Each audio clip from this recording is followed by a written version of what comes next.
Kjo është banesa e cila mbrëmjen e djeshme u shkrumbua totalisht nga flakët e zjarrit. Ngjarja ndodhi në bulevardin Bujar Bishanaku, siç mund ta shikoni edhe nga pamjet.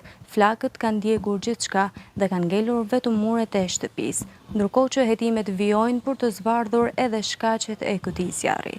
Mbrëmjen e djeshme banesa e shtetasit Blerim Kruja është shkrumbuar totalisht në bulevardin Bujar Bishanaku në Shkodër.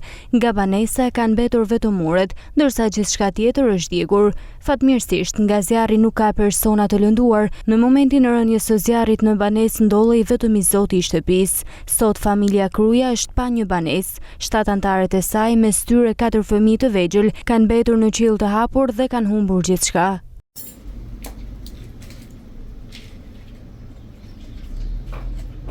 Përveç dëmeve të mëdha materiale, sipas burimeve, OSHE ka vonuar në shkëputjen e kabullit kryesor të lagjes Dutas, ndërsa stakimi është bërë i mundur vetëm pas 35 minutash, çka sipas këtyre burimeve ka penguar ndërhyrjen e menjëhershme të zjarfikësve dhe ka krijuar rrezik për përhapjen e mëtejshme të flakëve.